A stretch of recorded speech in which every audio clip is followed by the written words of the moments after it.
suis ravie d'être là avec vous aujourd'hui. C'est un exercice qu'on aime beaucoup, parler avec le grand public de sujets un peu généraux. Donc là, c'est le vieillissement en santé. Mais ce qui est important, c'est qu'on puisse échanger. Donc n'hésitez pas à lever la main. J'ai un petit éclair dans les yeux, mais si vous avez des questions tout au long de la présentation. Donc je crois que la zapette marche pas. Je vais le faire comme ça. Vous le faites ou je fasse pas? Alors juste avant de commencer, en fait, j'ai intitulé le topo, la présentation, vieillir en santé. Parce qu'on parle de bien vieillir. Et nous, les gériatres, on n'aime pas trop ce terme-là. Parce que bien vieillir, ça a une connotation un peu de réussite, presque de compétition. Il faut bien vieillir et pas mal vieillir. Alors qu'on vieillit tous, moi aussi, nous tous. Et l'idée, c'est de vieillir en santé, c'est-à-dire en essayant de garder la meilleure santé possible. Donc c'est comme ça qu'on doit parler, plutôt que de bien vieillir. Je voulais le dire. Donc je ne vais pas vous faire un cours de génétique, mais le vieillissement, il est quand même génétique. Voilà. On aura tous des trajectoires un peu différentes, avec des maladies chroniques différentes. Mais malgré tout, il y a une horloge interne, biologique, qui va faire qu'on va vieillir. Et cette horloge, on ne peut pas l'arrêter. Certains ont essayé, des savants, dans les années 70, ont essayé d'arrêter cette horloge. Ça aurait voulu dire qu'on serait devenu immortel. Je ne sais pas si c'est une bonne idée, moi. Donc voilà, cette horloge, on ne peut pas l'arrêter. Alors qu'est-ce qu'elle fait, en fait, cette horloge? Dans nos chromosomes, ici, il y a des petits bouts qu'on appelle les télomères, c'est en vert. Et ces petits bouts, là, ces petits télomères, ils vont se raccourcir avec le temps. Quoi qu'on fasse, ça va se raccourcir, tout doucement, jusqu'à ce qu'il n'y en ait plus. Et ces petits chromosomes, ils sont dans tous nos tissus. Ils sont dans la peau. On voit que notre peau change avec le vieillissement, parce que les petits télomères dans les cellules de notre peau, ils vont diminuer aussi progressivement. Ça va provoquer tout le vieillissement de notre peau. Mais il va aussi intervenir dans tous les tissus, le cœur, le cerveau, les muscles notamment, les os, etc., etc. Et chaque tissu va avoir un vieillissement plus ou moins rapide. Il n'y a qu'un tissu qui ne vieillit pas, c'est le tube digestif. Celui-là, il reste pareil. Il est juste un peu plus paresseux quand on vieillit. Donc vous imaginez la constipation et tout le reste. Mais sinon, les cellules, elles restent identiques à celles d'un jeune. Voilà, les études qui ont été faites, c'est peut-être le seul qui ne bouge pas. Bon, vous vous en fichez un peu, parce que ça ne se voit pas trop, le tube digestif à l'extérieur. Mais... Alors, au niveau espérance de vie, on vieillit de plus en plus. C'est des données, ça c'est récent, ça c'est un petit peu moins récent, mais après 65 ans, on vieillit aussi bien, c'est-à-dire sans incapacité, ça veut dire sans problème motrice qui nous empêcherait de marcher, qui nous empêcherait de faire les activités de la vie quotidienne. De plus en plus longtemps. Toujours un peu plus longtemps pour les femmes que les hommes, mais les hommes nous rattrapent. Voyez ? Et ça, c'est une stabilité qui est maintenant présente depuis plusieurs années et qui est un peu révolutionnaire. Et on parle maintenant de longévité dans tous les pays et on est même un peu inquiet. Hein, parce que dans la plupart des pays développés, on finit par avoir plus de personnes de plus de 40-50 ans que de très très très très jeunes, c'est-à-dire des enfants. Et on commence à s'inquiéter, on commence à écrire des lois qui n'ont plus de sens, interdire l'avortement, enfin, je ne vais pas faire de la politique, mais on finit par donner des trajectoires à certains pays simplement pour avoir plus d'enfants. Parce qu'on est un peu inquiet d'avoir finalement des pays qui vont de moins en moins être en capacité de travailler. Voilà, c'est économique. N'empêche, nous, on n'est pas là pour ça. Nous, on est là pour essayer, et c'est un peu le travail de la gériatrie et de la gérontologie, tout ce qui est étude des sciences liées au vieillissement. On essaye d'adapter notre société pour que tous, quel que soit l'âge de la personne, puissent y vivre dans les meilleures conditions, ce qui n'est pas évident. On m'a décrit comme spécialiste du numérique. Moi, je ne suis pas geek du tout. Ce que j'essaye de voir, c'est comment on peut permettre aux plus âgés de s'adapter aussi au numérique, au temps actuel qui fait qu'on ne peut même plus déclarer ses impôts sans ses petits-enfants. Même les enfants, des fois, sont dépassés, hein, pour certains de mes patients de 90 ans. Voilà, on ne peut plus payer en ligne, on est inquiet par tous les documents qu'il faut faire en numérique et on perd en fait une grande partie de la société. ce qu'on voit aussi, c'est qu'il y a de plus en plus de centenaires. Voilà, donc en France aussi, il y a beaucoup de centenaires. Alors toujours un peu plus chez les femmes que chez les hommes.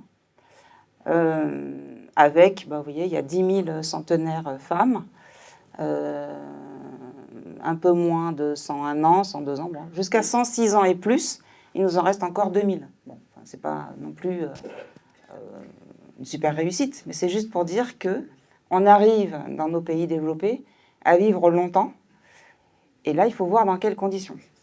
Il faudrait qu'on fasse un zoom maintenant sur les conditions de vie de ces centenaires. Pour l'instant, on est plutôt sur des chiffres. Dans les pays de l'Europe, on a aussi beaucoup de centenaires. La France arrive en premier. Bon. Voilà, les pays Espagne, Italie, etc. Donc, vous voyez ici, vous pourrez récupérer les diapos. Et il y a maintenant quelque chose qui est arrivé au niveau de l'Organisation mondiale de la santé, c'est les zones bleues.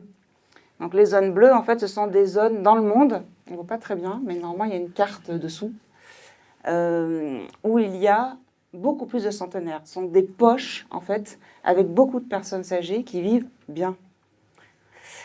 Donc, par exemple, au Costa Rica, ici, à Nicoya, il y a beaucoup de centenaires. Qu'est-ce qu'ils font? Voilà, on va arriver tout doucement sur qu'est-ce qu'on peut faire pour essayer de vieillir en santé.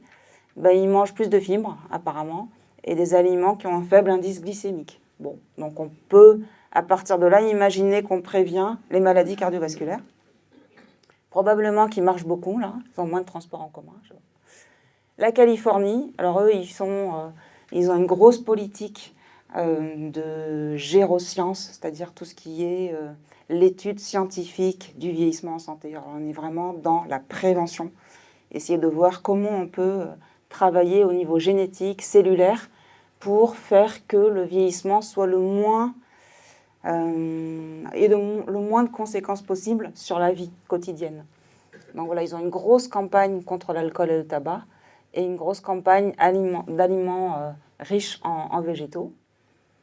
Il y a des zones aussi au niveau de l'Europe, là, Sicile, où il y a aussi beaucoup de centenaires qui ont beaucoup d'activités physiques et ce qui commence à se parler un peu sur Internet, je ne sais pas si vous en avez entendu parler, mais il y a certaines populations qui pensent qu'en réduisant les calories, donc vraiment en réduisant le nombre de calories, c'est-à-dire vraiment un régime hypocalorique, on vieillirait plus longtemps. Bon, nous, les gériatres, on n'est pas super d'accord avec ça, parce que quand on est déjà très âgé, je vais dire 80 ans, le but, là, déjà qu'on perd ses muscles, on va en parler, il ne faut vraiment pas qu'on fasse un régime pour maigrir, parce que là, on perd encore plus de muscles, on a encore plus de risques de tomber. Si on tombe, on a un risque de fracture, parce que les os sont quand même aussi âgés. Et si on a un risque de fracture et qu'on se fracture, on arrive à l'hôpital et là, une catastrophe peut arriver. Donc la restriction calorique, il y a des publications là-dessus, c'est très contradictoire. Donc, on va essayer de ne pas le retenir aujourd'hui. En Grèce aussi, il y a une île dans laquelle on en parlera, le régime méditerranéen permet d'avoir une poche de centenaires. Après, il y a tout ce qui est Japon, Corée du Sud. Les Japonais sont les premiers en termes de vieillissement, j'ai envie de dire, réussi. C'est ce qu'on disait avant, vous voyez. C'est pour ça qu'on appelle ça le bien vieillir, le vieillissement en santé. Au Japon, il y a beaucoup de personnes très très âgées, en très bonne santé, qui continuent à marcher tous les jours, à faire du tai chi, à bien manger de manière saine et à avoir des relations sociales. Et en Corée également. Donc ces zones sont de plus en plus fréquentes, avec vraiment des îlots dans le monde où il y a plus de centenaires qu'ailleurs. Alors, on dit toujours qu'il faut vieillir, enfin, il faut essayer d'ajouter des années, mais l'important, c'est d'ajouter de la vie aux années et pas des années à la vie. J'aime bien cette phrase parce que... Kennedy. Voilà, ça veut tout dire, Kennedy. Ça veut tout dire. Donc là, en fait... Même si on va parler de bien manger, faire du sport, arrêter de fumer, pas boire, parce que ça n'a pas l'air très rigolo comme ça quand on dit ça, on n'a pas du tout envie de vivre cette situation. N'empêche qu'il faut, à travers tous les messages qu'on va passer, amener de la vie à ces années que nous avons devant nous, c'est-à-dire du social, du plaisir, amener de la vie de manière globale. Alors, vieillir en santé, on a des définitions de l'Organisation mondiale de la santé qui dit que ça ne veut pas dire qu'il faut vieillir sans maladie, vieillir en santé. Ça veut dire qu'on va vieillir avec les maladies, voilà, mais on va maintenir la fonction, c'est-à-dire qu'on va maintenir la possibilité de vivre avec ces maladies, aller faire ses courses, faire à manger, voir ses petits-enfants, c'est-à-dire continuer la vie, tout en ayant des maladies. Ça veut dire, sous-entendu, que ces maladies chroniques sont bien suivies. Alors je parle dans les maladies chroniques de l'hypertension artérielle, par exemple, c'est quelque chose de très très fréquent. Bien traité, bien suivi, c'est une maladie chronique qui permet pas, qui n'empêche pas de vivre en capacité. De même pour les insuffisances d'organes, une insuffisance cardiaque, si elle est bien équilibrée, ça n'empêche pas de vivre. De même pour le diabète, pour toutes les maladies chroniques. Donc ça n'empêche pas d'avoir des maladies, mais c'est continuer avec ces maladies à vivre sans rentrer dans la dépendance. Donc quand on dit dépendance, ça veut dire qu'on est dépendant de quelqu'un pour les activités de la vie quotidienne. Les activités de la vie quotidienne, c'est manger. C'est même pas se faire à manger, hein. C'est manger, c'est se lever, c'est marcher, c'est faire sa toilette, s'habiller, hein, des choses de la vie quotidienne. Si on a besoin d'une aide pour une de ces actions, ça veut dire qu'on est dépendant. Et ça, c'est ce qu'on essaye de reculer au maximum, hein, c'est l'entrée dans la dépendance. Donc on avait, vous allez voir, les messages, ils sont assez simples, hein. C'est faire de l'exercice physique, c'est se faire plaisir, etc. C'est des messages très simples, mais malgré tout, peu y vont. Alors vous êtes là, donc je pense que vous faites tout ce qu'il faut. Souvent, ceux qui viennent aux conférences, ils sont très très bons. ils font tout bien. Le problème, c'est ceux qui ne viennent pas, quoi. Et ceux-là, on a du mal à les approcher, mais vous allez pouvoir parler de cette conférence. Alors, quelle prévention? En fait, il y a 3 domaines qu'il faut travailler. Une alimentation équilibrée, tout en se faisant plaisir. Un exercice physique régulier. On va voir que ce n'est pas la peine de s'inscrire à faire du 100 mètres, du ski, hein. L'exercice physique peut être très doux. Et un lien social. Et si on fait tout ça, normalement, et c'est ce que disent les données de la littérature, quand on suit dans ces poches bleues qu'on a vues tout à l'heure, les personnes qui ont vieilli en santé, on voit en fait que c'est l'accumulation de ces 3 actions qui va faire qu'on va gagner des années de vie en santé, c'est-à-dire qu'on va gagner du temps de vie, mais aussi on va gagner du temps de vie en santé, en bonne santé. Et on gagnerait 10 ans si on arrive à appliquer l'ensemble de ces actions. Et on parle de tabac aussi. Alors les exercices physiques, j'ai mis les bâtons de marche nordique. Parce que c'est le plus simple, on n'est pas obligé d'acheter des bâtons, hein. On peut aussi aller marcher tous les jours, ou aller faire ses courses en marchant, marcher avec ses petits-enfants. On peut faire des choses très simples. Parce qu'avec le vieillissement, on perd du muscle. Voilà, c'est comme ça. Et on va tous perdre du muscle, on va gagner du gras. Bon, ça ne donne pas envie de vieillir. Et on va perdre entre 10 et 15% de son muscle. Alors comme ça ne se voit pas à l'œil nu, mais quand même, on perd du muscle. On appelle ça la sarcopénie. C'est un mot qui peut être intéressant au Scrabble. Il est assez long et puis personne ne le connaît. Donc sarcopénie, c'est la perte du muscle. Et ça, c'est là en permanence, mais c'est moins rapide chez ceux qui font du sport. D'accord? Donc du sport, ça veut dire, par exemple, ceux qui sont inscrits à un groupe de montagne ou à un groupe qui va visiter des régions en France en marchant, même pas besoin de faire de la montagne. Donc il y aura là la marche, l'exercice physique qui va être un peu long, on est dans l'endurance, on marche. On parle en marchant, donc on ne se rend même pas compte qu'on marche. Et ces personnes-là qui font ça assez fréquemment dans des associations, elles auront un vieillissement musculaire moins rapide. On peut faire aussi de la gym douce. Et c'est important tout ça. Alors ça a été bien démontré dans la littérature. Quand je dis de la littérature, je parle de publications de haut niveau, comme le Lancet, le New England, enfin des grandes publications. Ça fait longtemps.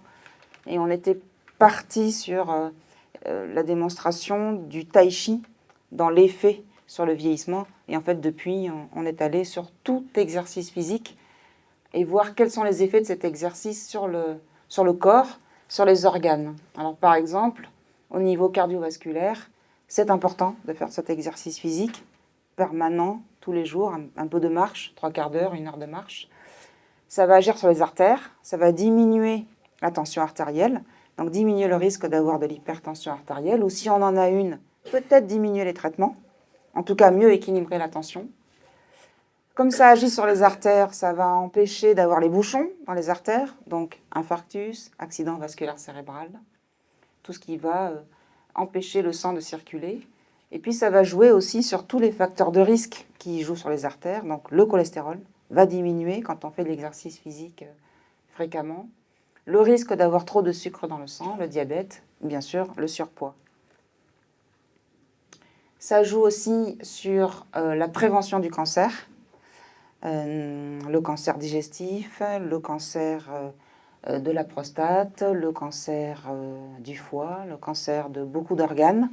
En fait, le fait d'avoir cet exercice physique, ce qu'on sait aussi aujourd'hui quand on regarde la littérature, c'est que ça change la flore colique. Et cette flore colique, vous savez qu'elle nous protège de plein de maladies chroniques, dont les cancers. Et en fait, le fait de faire l'exercice physique va changer tout l'équilibre de votre organisme, de la flore colique jusqu'au taux de sucre, au taux de cholestérol, au taux de stress oxydant, qui, lui, favorise l'arrivée des cancers. Ça joue aussi sur le cerveau. Je ne sais pas si quand vous faites un peu de vélo, d'appartement, ou quand vous faites de la gymnastique avec des amis, ou dans un club, ben vous voyez en fait que vous allez mieux après au niveau de votre cerveau. C'est-à-dire que même moi, moi je fais trop de choses, comme il a dit. Je perds la mémoire moi aussi, parce que j'ai trop de choses à penser, je suis fatiguée. Et c'est inquiétant toujours, cette perte de la mémoire, on va en parler. Mais le fait de faire de l'exercice physique, ça remet en fait le cerveau dans son élément, ça le remuscle, ça le réoxygène et ça lui permet de mieux se rappeler de plein de choses. Et ça favorise un bien-être. On dort mieux quand on fait de la marche. On est parti une journée visiter en Dordogne un château, on a marché toute une journée avec un club ou des amis. Et bien le soir, on dort mieux, normalement. Et ça a un effet antalgique. Voilà, on dit qu'on sécrète des endorphines, vous savez, donc ça diminue la douleur. Et ce qui est important dans l'ensemble, c'est le fait que ça amène aussi du social, c'est-à-dire qu'on va parler. Et en parlant, en échangeant, en parlant même avec son voisin, de plein de choses, de la politique, de la journée, de la météo, ce que vous voulez, pas en ayant un conflit avec le voisin. Voilà, ça, c'est embêtant, les conflits. Et bien, ça muscle votre cerveau. Vous êtes en train de penser, il vous fait penser à un truc, tiens, ah oui, ça me rappelle un souvenir. Et c'est ça la musculation du cerveau. C'est pas la peine de faire des sudoku toute la journée. Ça muscle un peu, mais pas du tout la même chose que du lien social avec les voisins. Enfin, avec les voisins ou avec d'autres personnes de votre entourage. On dit aussi que pour marcher, et ça c'est des études qui commencent à le montrer, c'est bien d'avoir un chien. Voilà, et c'est vrai que quand on a un chien, d'abord, on est heureux d'avoir un chien. Ça fait du bien d'avoir un chien. Le chien est toujours content de vous voir. Il n'est jamais en conflit avec vous. Et ça, c'est déjà, ça procure du plaisir. Et puis tous les jours, il faut le sortir. Donc tous les jours, il faut marcher. Quel que soit le temps, même quand il pleut, il faut le sortir. Et même ici, dans cette condition, avec une canne, il y a un chien, on va le sortir. Moi, personnellement, j'ai un chien, c'est pour ça que j'en parle.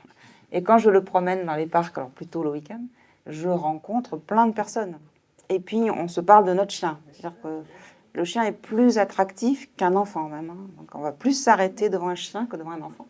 Et du coup, on partage, on parle. Enfin, c'est une sortie sociale, physique. Et puis, on est content, le chien est content, donc nous aussi. Donc ça peut créer un lien et ça peut être un exemple de prévention à base d'activité physique pour le vieillissement. Alors, comme je le disais tout à l'heure, la mémoire, ça se travaille. Et on peut très facilement travailler cette mémoire qui s'endort un petit peu à certaines phases de la vie. Alors, on parle de la retraite parce que c'est l'exemple qui est le plus souvent cité. Mais il y a d'autres phases où la mémoire s'endort en vacances. Par exemple, moi, quand je suis en vacances, je ne sais même plus quel est le jour. Je ne me rappelle plus de grand-chose parce que je suis en vacances. Donc j'ai laissé mon cerveau un peu dériver. Et je vais la remuscler quand je vais repartir au travail. Quand on est à la retraite, c'est un peu la même chose. On va basculer dans une autre dimension, qui est une belle dimension, mais dans laquelle on va moins stimuler sa mémoire que lorsqu'on était au travail. Donc, les troubles de la mémoire, ils peuvent arriver un petit peu là. Ce n'est pas une maladie, c'est simplement qu'on va un petit peu moins vite, c'est ralenti. Et si on ne la muscle pas, eh ben, on va petit à petit diminuer cette mémorisation, ce travail de la mémoire, s'inquiéter d'oublier plein de trucs, peut-être rentrer dans la dépression, parce qu'on a l'impression que ça va moins bien, et là on rentre dans un cercle vicieux. D'accord ? Alors, ça ne veut pas dire non plus qu'on aura une maladie d'Alzheimer ou une autre démence, mais on est déjà dans une maladie qui est la dépression, et puis on va s'enfermer, devenir sédentaire, et là on a tout faux. On fait tout ce qu'il ne faut pas pour avoir un vieillissement en santé. Donc la mémoire, ça se travaille. Et le vieillissement fait qu'on a un cerveau qui est moins sollicité, mais on peut le solliciter de manière simple. Alors j'ai mis quelques exemples. Chanter, par exemple. Vous allez chanter dans un club. Chanter, alors ça procure plein de choses. Ça, c'est vraiment très, très, très positif. D'abord, il y a la chanson. Ça vous rappelle des souvenirs. Vous retenez les paroles et vous chantez. C'est un sport aussi, de chanter. Vous pouvez jouer. Moi, j'adore la belote. Maintenant, il y a des cafés un peu partout où on peut jouer. Ben, on rencontre des gens, ça crée des liens. On peut aussi stimuler son cerveau en faisant des mots croisés ou d'autres jeux que vous avez l'habitude de faire. Pas besoin d'avoir une application pour ça. Papier, c'est très bien. Crayon. Et puis, on dit que pour le vieillissement en santé, il faut manger des aliments qui contiennent de l'oméga 3. On a toujours dit ça. Alors c'est très bien de dire ça, mais ça seul, ça ne sert à rien. C'est-à-dire si vous mangez que des oméga 3, vous aurez un vieillissement cérébral qui sera moins bon que celui qui a un exercice physique, joue, a un lien social et stimule son cerveau en échangeant avec les autres. Ça ne suffira pas. C'est avec l'ensemble que ça marche. Donc vous savez où est-ce qu'on trouve de l'oméga 3 ? Ouais, le poisson, certaines huiles, colza, le lin, tout ça.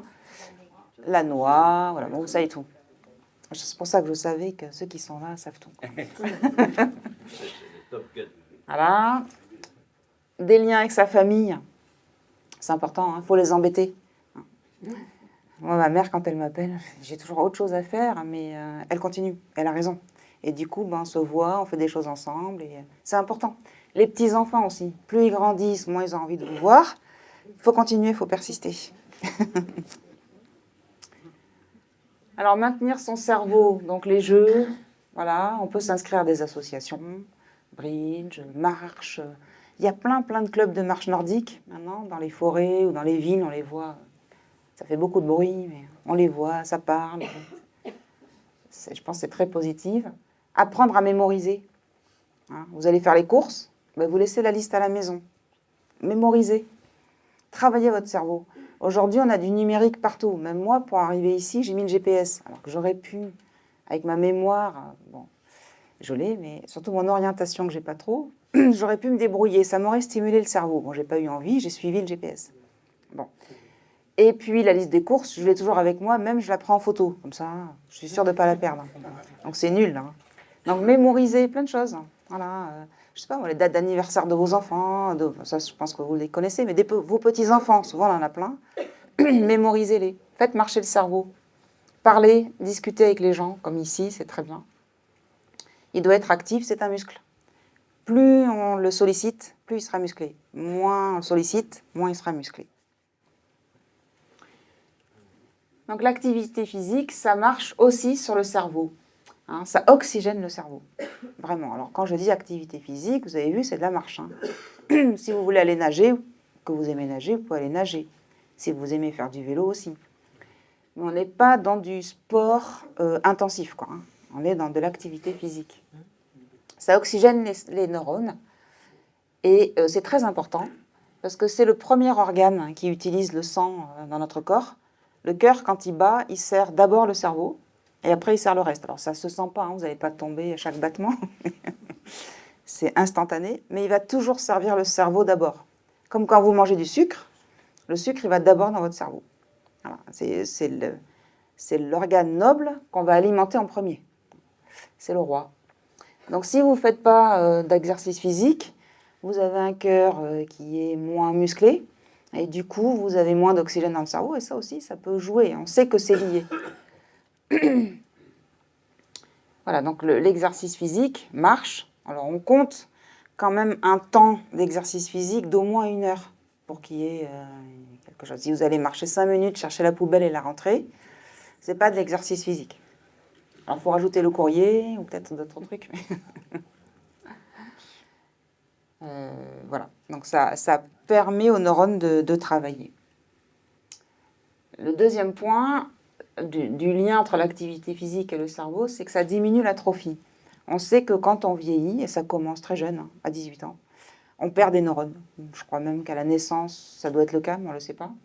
On perd des neurones. Et à partir d'un certain âge, on parle d'atrophie. C'est-à-dire que le volume du cerveau est moins important qu'un volume de cerveau plus jeune. Il est atrophié. Et de même, quand on fait de l'exercice physique, eh bien, et ça a été démontré, on augmente la taille de certaines parties du cerveau, dont l'hippocampe. L'hippocampe, elle est cachée derrière, là. C'est un petit organe qui est la ressource de toute votre mémoire. C'est là-dedans qu'on a toute la mémoire de tout, de ce qui se passe aujourd'hui, mais aussi de ce qui s'est passé il y a des années. C'est dans l'hippocampe que ça se passe.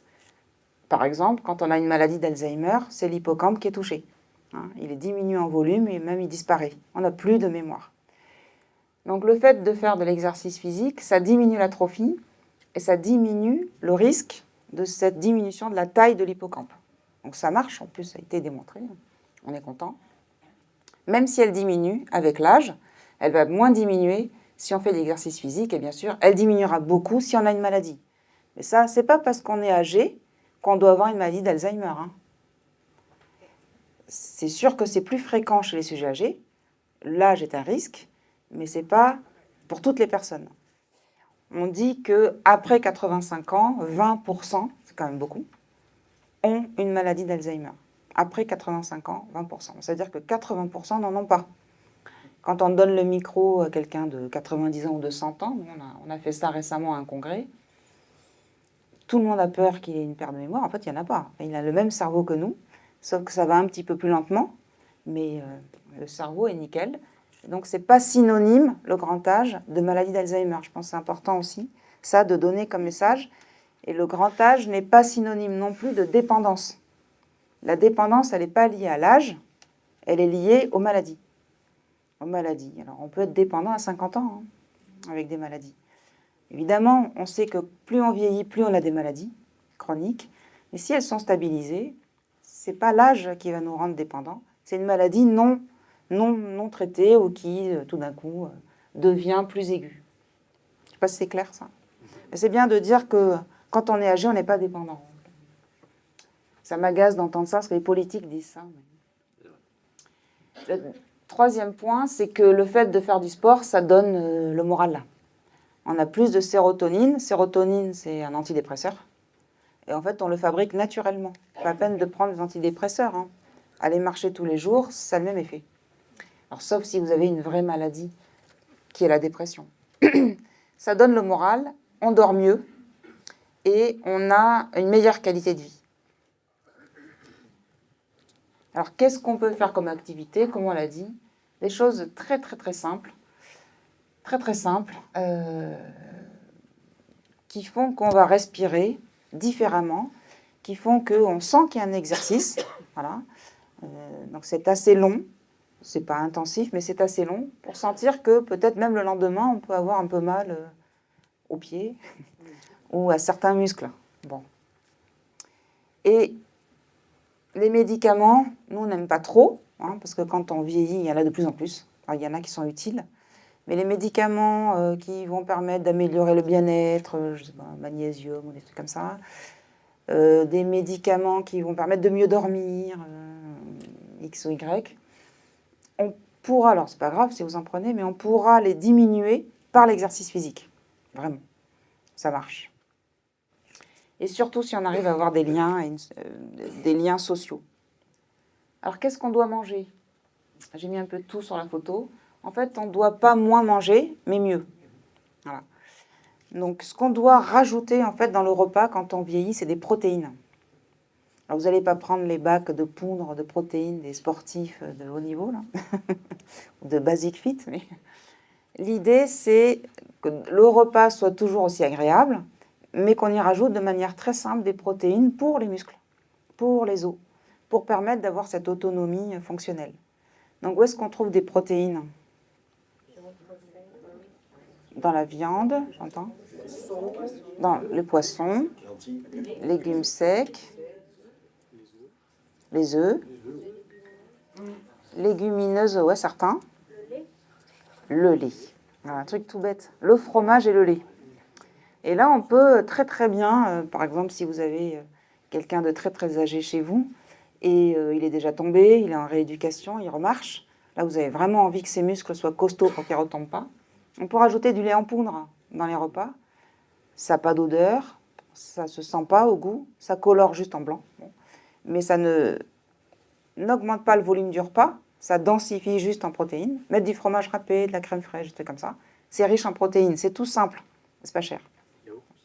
Un yaourt. Le régime méditerranéen, alors ça c'est le régime que tout le monde décrit.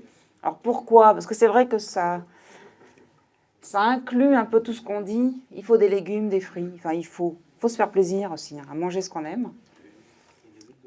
Les protéines, l'huile d'olive, voilà, toutes les protéines. Et puis se faire plaisir aussi avec des féculents riches en fibres, c'est un peu ce qu'il y a là-bas. Des fruits à coque, comme les noix, etc. Pour l'oméga 3. Mais vraiment, l'idée, là, c'est de se faire plaisir. Donc, on n'est pas trop psychorigide sur l'alimentation d'une personne âgée. Le but, c'est qu'elle mange. Donc, même si elle mange que du sucré, on arrivera à mettre des protéines dans le sucré. C'est pas grave. Se faire plaisir avec ce qu'on a.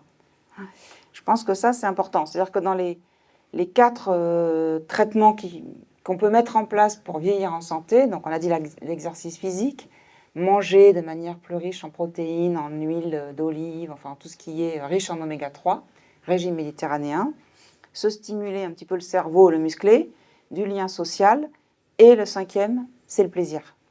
Il faut qu'on ait du plaisir à vivre. Parce que si on est toujours en train de restreindre tout ce qui nous faisait plaisir avant pour vieillir plus longtemps, ça peut poser question. Donc prendre du plaisir. Et pas oublier des choses toutes simples. Ses dents, prendre soin de ses dents, ça c'est de la prévention. Les oreilles et les yeux. Le problème c'est que ça coûte cher tout ça. Pour les yeux, c'est pas toujours simple. Hein, parce que des fois on a des lunettes, on a 3 paires de lunettes même. Une pour voir de près, une pour voir de loin, une pour voir au milieu. Donc ça peut être compliqué à gérer. Et l'audition, ça aussi, ça peut être très perturbant. Si on n'entend pas ce qui se passe autour, on n'a plus ce lien social, on n'a plus la possibilité d'échanger et on s'isole. Malheureusement, ça coûte cher. Donc il y a beaucoup de travaux en cours pour réduire ces coûts et surtout rembourser au maximum. Ce n'est pas non plus très simple à adapter. Donc c'est voilà, c'est le problème du vieillissement. Ça, on va tous être touchés par ces problèmes-là. Peut-être moins la dentition aujourd'hui parce qu'on est dans un pays développé, on y fait attention, on se brosse les dents, voilà, on a quand même une hygiène de vie correcte, mais pas pour tout le monde. Vous me dites si j'ai le temps encore? C'est bon. Alors, il y a un programme qui a été mis en place par l'Organisation mondiale de la santé qui s'appelle ICOP. C'est en anglais, on peut dire ICOP aussi en France. Aujourd'hui, c'est surtout le CHU de Toulouse qui a mis ça en place en France, pour la France, et maintenant la France l'utilise. Donc il y a une application, on n'est pas obligé d'aller dans l'application. L'idée, c'est que votre médecin généraliste, et ça, il va falloir continuer à travailler là-dessus, dépiste chez vous, chez les personnes qui sont âgées, s'il y a une fragilité ou non. On va voir ce que ça veut dire. Le but étant de diminuer l'entrée dans la dépendance hein, et de vieillir en santé. Alors la fragilité, c'est quoi? C'est là que ça devient un peu médical, mais on dit que chez les 65 ans et plus, donc on est très très large, hein, c'est une grande population, plus de la moitié sont robustes. Ça veut dire qu'ils n'ont aucun effet de leur vieillissement dans la vie domestique, aller faire des courses, conduire, aller voir les enfants, etc., et quotidienne, dont on a parlé tout à l'heure. 35% est fragile. Fragile, ça veut dire qu'on commence à avoir des pertes musculaires ou autres pertes qui font que si on ne met pas en place les actions qu'on a dit tout à l'heure, le risque est de basculer dans la dépendance. Donc on est au milieu, on est fragile. Et 10% en France, de 65 ans et plus, sont dépendants, ce qui n'est pas beaucoup, mais aussi beaucoup. 10%, il faut voir que là-dessus, ces 10%, ça va jusqu'à 90 ans. À 90 ans, on est toujours à 10% de dépendants. En fait, si on regarde par exemple dans la population générale française, le nombre de personnes qui vivent en maison de retraite, parce qu'on pourrait dire que c'est là qu'on retrouve tous les dépendants, maintenant en maison de retraite, tout le monde est dépendant. Eh bien en fait, quand on regarde ça à la loupe avec les épidémiologistes, il y a simplement 5 à 7% des plus de 65 ans qui vivent en maison de retraite en France. Voilà. Il y a 7000 maisons de retraite. On dit qu'il y a à peu près 100 places par maison de retraite. Ça fait 700 000 personnes qui vivent en maison de retraite. Donc 700 000 sur les millions et millions de personnes depuis de 65 ans, ben, ça ne fait pas beaucoup. Et nous, on imagine toujours que quand on va vieillir, on va finir en maison de retraite. C'est vrai, on a toujours peur de ça. Hein. Mais en fait, il faut savoir que ça correspondra qu'à un 1 sur 10, finalement, qui va, parce qu'il a des maladies chroniques graves et qui va être dépendant à cause de ces maladies, terminer sa vie en maison de retraite. Donc, j'ai mis un message positif. Donc, ce qui est important, c'est de dépister ces fragiles. Si on dépiste les fragiles et qu'on fait les actions encore plus chez eux, eh bien, on a vraiment un impact positif sur la diminution de la dépendance. Alors, là, j'ai tout allumé. Donc, en fait, dans ce programme, on va travailler sur toutes les parties dont on a parlé, la mobilité, l'humeur, la mémoire, l'audition, la vue, la nutrition. Et on va commencer avec un petit test de dépistage pour voir un peu où on en est avec la personne. Donc, vous voyez, c'est des petites questions simples de mémoire. On va leur donner 3 mots, cigare, fleur, porte. On n'a jamais changé les mots, donc moi je les connais. Quand je serai vieille, il faudra qu'on les change, parce que je les connais déjà. Donc ce sont des mots qui n'ont rien à voir les uns avec les autres, il n'y a pas de lien. Cigare, fleur, porte. On pourrait dire aussi musée, coccinelle et limonade. Voilà, 3 mots qui n'ont rien à voir. C'est pas évident d'ailleurs, comme exercice à faire, hein, trouver 3 mots qui n'ont rien à voir les uns avec les autres. Et puis on leur fait faire tout le test, et puis après, à la fin du test, on leur redit, tiens, c'était quoi les 3 mots? Donc là, on est dans la mémoire immédiate, mais à quelques minutes, pas tout de suite. Donc on voit comment ils sont orientés dans le temps, dans l'espace, est-ce qu'ils connaissent la date du jour, est-ce qu'ils savent où ils sont. Voilà. On leur fait faire un petit exercice de mobilité. Donc ce qu'on fait faire, c'est ça, chronométrer. On leur demande de se lever sans utiliser les bras pour se lever, 5 fois d'une chaise. Mais il faut que ça soit inférieur à 14 secondes. Si vous voulez, on le fera après. Voilà, on regarde un petit peu s'ils ont perdu du poids ou pas. S'ils ont fait exprès de perdre du poids, hein, parce que certains veulent encore maigrir après, à 70 ans, il n'y a pas de problème. Donc si c'est voulu, ben, ok. Si c'est pas voulu, on essaye d'aller un peu plus loin. S'il y a une perte d'appétit ou non. S'il y a des troubles visuels, des troubles auditifs, on va voir comment on peut faire le test. Et puis, est-ce qu'il y a des signes de tristesse, de sensation d'isolement, enfin, etc. Ce qui a été montré, en tout cas dans ces études, c'est qu'un test très spécifique pour dire que la personne est fragile, c'est la vitesse de marche. C'est pas évident à faire. C'est quand on va mettre plus de 4 secondes pour faire 4 mètres. Alors 4 mètres, vraiment ici, je suis sûre que si on le faisait ensemble, vous mettez moins de 4 secondes. 4 secondes, c'est long hein, quand même. Puis 4 mètres, c'est pas long, c'est là. Je ne vais pas mettre 4 secondes pour faire 4 mètres. Et là, on a vu, à la fois chez les hommes et chez les femmes, que plus on met du temps, plus on a un risque de diminuer la survie. Ça va beaucoup plus vite, parce qu'on va mettre plus de temps que ceux qui sont en vert, qui mettent moins de 4 secondes pour faire 4 mètres. Et ça, c'est très spécifique. Et certains s'en servent. Par exemple, dans les cabinets médicaux, si la salle d'attente est à 4 mètres ou elle est un peu plus loin, on mesure les 4 mètres, on appelle le patient pour qu'il vienne dans le cabinet et on chronomètre. Donc sans le stresser. Sinon, il peut tomber. Et puis des fois, dans la vie courante, on peut avoir des tests. Quand vous traversez un énorme boulevard, dans certains pays, peut-être pas en France, où le petit bonhomme vert, là, il clignote pas longtemps, il faut marcher vite. Il y a des pertes des fois, non, je plaisante, sur le passage clouté. Mais là, il faut marcher plus rapidement que 4 secondes à 4 mètres pour pouvoir traverser la route. Et ça, en fait, ça suffirait, d'après les spécialistes, pour dire il est fragile.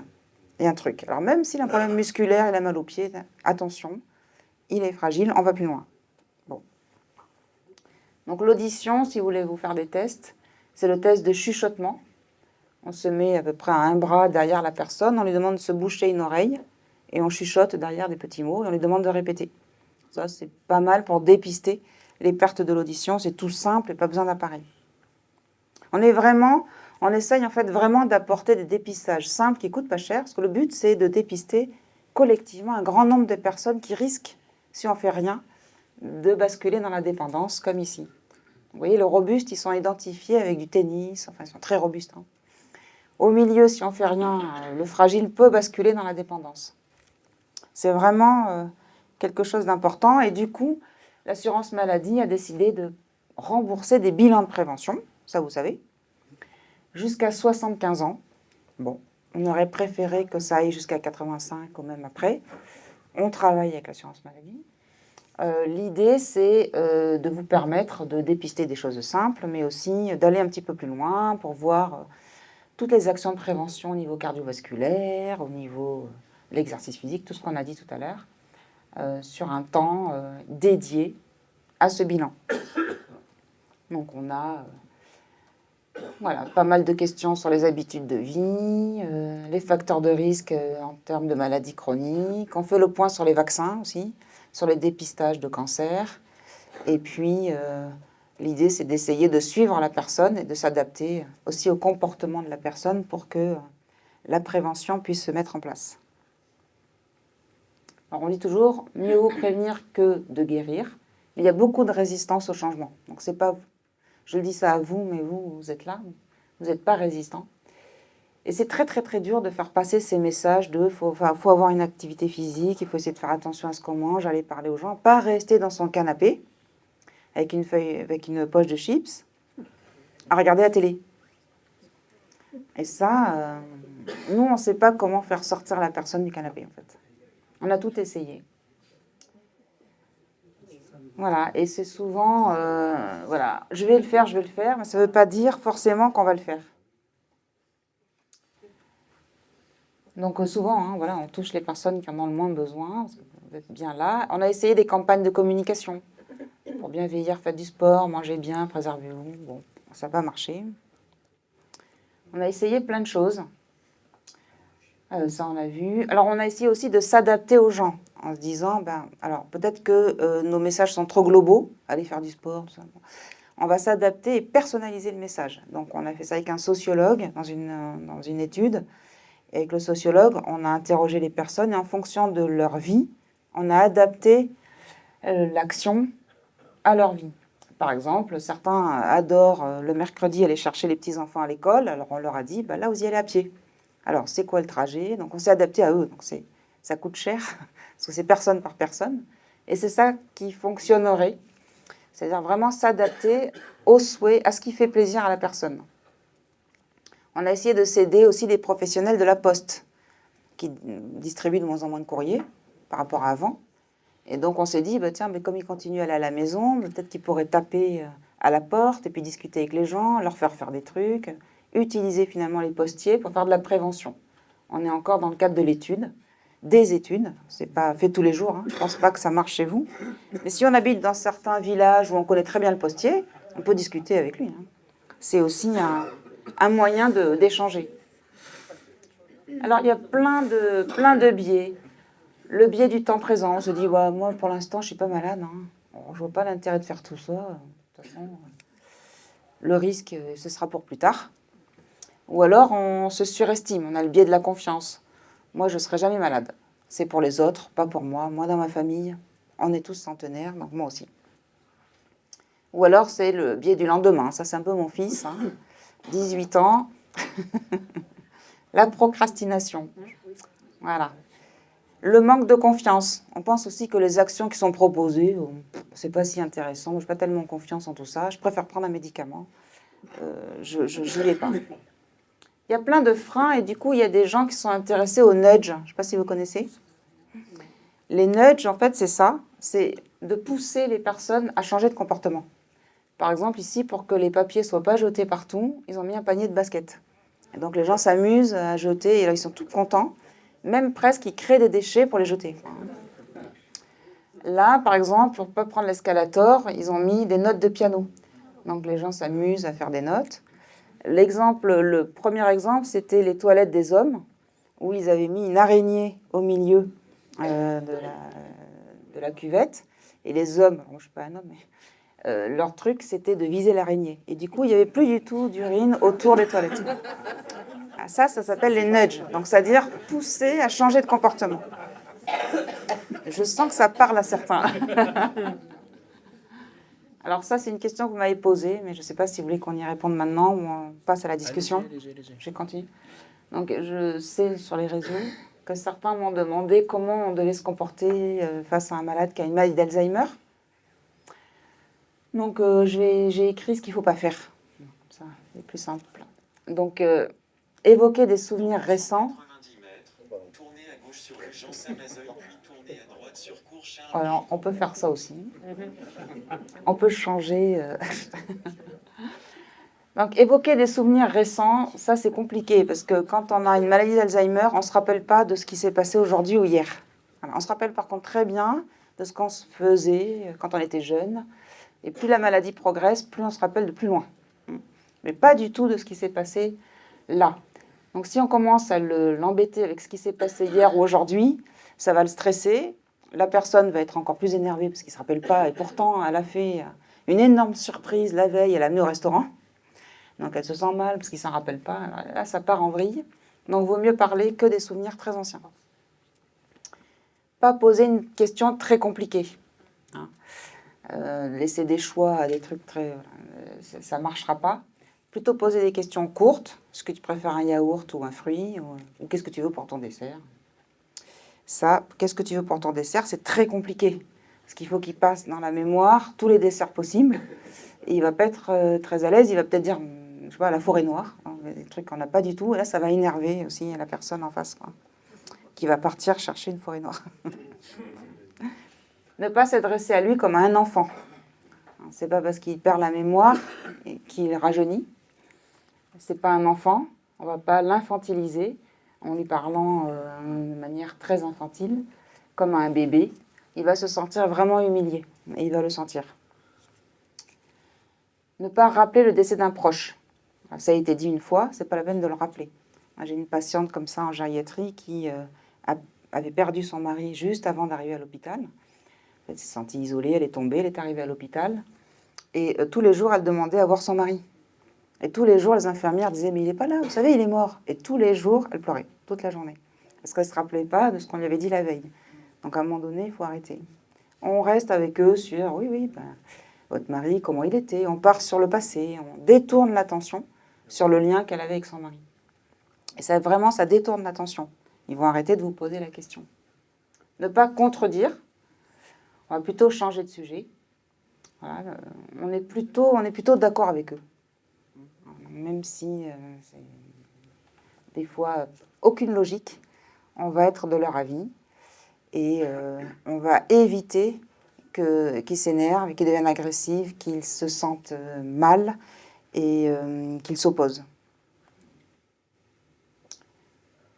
On ne va pas non plus souligner devant tout le monde qu'il s'est trompé. Il a parlé à quelqu'un en se trompant de prénom, on détourne l'attention, on ne va pas dire « mais non, tu te rappelles bien qu'elle s'appelle comme ça devant tout le monde ». C'est comme pour nous, hein. Quand on fait une bêtise, on n'a pas envie qu'on nous fasse ça, c'est pareil. Voilà, soupirer. Alors c'est vrai qu'on peut être très fatigué hein, quand on vit avec un malade qui a une maladie d'Alzheimer. Donc à un moment donné, on a le droit aussi de soupirer, de râler, c'est normal. Mais voilà, moi, je vous donne les petits conseils.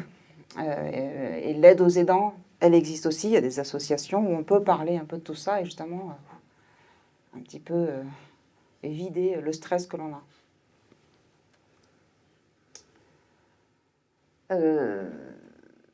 Ne pas lui demander s'il se souvient de ce qu'il a mangé hier au dîner, hein, toujours dans les questions qui sont sur de la mémoire rapide. Il va oublier, il va se sentir gêné. Voilà, on va plutôt se passer de son côté et dire, voyons, qu'est-ce qu'on a mangé hier soir? Alors moi, je me rappelle qu'on a mangé une soupe, mais c'était à quoi cette soupe? Montrer que nous aussi, on cherche, qu'on est avec lui. C'est un couple. Et puis, pas proposer tout le temps son aide. Voilà, laisser faire. Il y a toujours un risque, mais le laisser contraint dans une pièce et tout faire pour, il y a un risque encore plus important. Ça peut même être vexant. On va monter l'escalier avec lui, le descendre avec lui, ou le laisser faire, et on verra bien. Voilà, ça s'appelle la qualité de vie. Merci pour votre attention.